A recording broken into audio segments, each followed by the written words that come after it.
Beberapa hari lalu, terdengar kabar bahwa kita akan kedatangan 500 tenaga kerja asing asal Cina. Rencana mendatangkan tenaga kerja asing tersebut dianggap bertentangan dengan upaya penerapan pembatasan sosial berskala besar demi mencegah penyebaran COVID-19.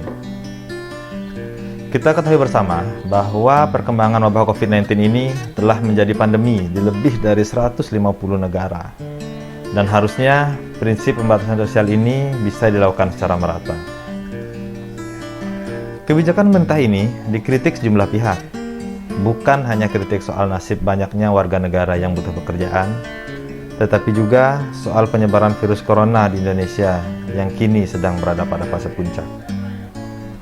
Perlu diketahui, Indonesia baru saja menerapkan status pembatasan transportasi berdasarkan Peraturan Menteri Perhubungan Nomor 25 Tahun 2020. Pembatasan transportasi yang diatur dalam Permen Hub ini didasari oleh penerapan PSBB yang sudah lebih dulu diterapkan di beberapa daerah. Namun, yang menjadi sorotan kali ini ialah kebijakan pemerintah melalui Kementerian Hukum dan HAM yang baru-baru ini menerbitkan peraturan yang mengatur tentang larangan bagi orang asing untuk masuk ke wilayah Indonesia. Larangan tersebut tertuang dalam Peraturan Menteri Hukum dan HAM Nomor 11 Tahun 2020. Yang menjadi kritik sejumlah pihak adalah apa yang diatur pada pasal 3 ayat 1 huruf F. Sebelumnya, mari coba kita simak pasal demi pasal. Di ketentuan umum pasal 1, yang dimaksud dengan orang asing adalah orang yang bukan warga negara Indonesia. Pasal berikutnya, yakni di pasal 2 berbunyi, melarang sementara orang asing untuk memasuki atau transit di wilayah Indonesia. Sampai di sini jelas bahwa selama pandemi COVID-19 ini belum hilang, pemerintah kita tegas melarang warga negara asing sekedar transit atau bahkan berkunjung ke wilayah Indonesia. Tentu ini menjadi langkah yang sangat bijak, mengingat vaksin dan obat untuk COVID-19 ini sampai saat ini belum ditemukan.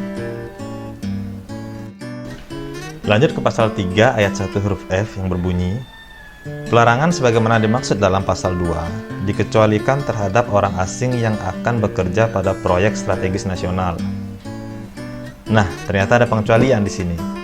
Artinya, selama pandemi COVID-19 ini, orang asing yang akan bekerja pada proyek strategis nasional tetap boleh masuk ke wilayah Indonesia. Poin sebenarnya ada pada ayat 2 di pasal 3 ini. Tenaga kerja asing tersebut tetap harus memenuhi beberapa persyaratan yang diatur pada ayat 2 ini. Yang pertama, adanya surat keterangan sehat dalam bahasa Inggris yang dikeluarkan oleh otoritas kesehatan dari masing-masing negara. Yang kedua, telah berada 14 hari di wilayah atau negara yang bebas COVID-19. Kemudian yang ketiga, pernyataan bersedia untuk dikarantina selama 14 hari yang dilaksanakan oleh pemerintah Republik Indonesia. Dengan begitu, tenaga kerja asing yang akan masuk ke wilayah Indonesia benar-benar telah mengikuti protokol kesehatan COVID-19. Dalam Permenkumham 11 2020 ini juga mengatur regulasi bagi orang asing yang berada di Indonesia seperti izin tinggal kunjungan dan izin tinggal terbatas. Nah, sampai di sini jelas sudah bahwa Peraturan Menteri Hukum dan HAM Nomor 11 Tahun 2020 ini hadir sebagai upaya guna mencegah penyebaran COVID-19 di wilayah Indonesia.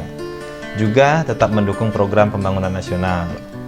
Oleh karena itu, dalam kondisi seperti ini, mari kita sama-sama saling menguatkan. Batasi diri, berikan jarak, dan lindungi orang-orang yang kita sayangi.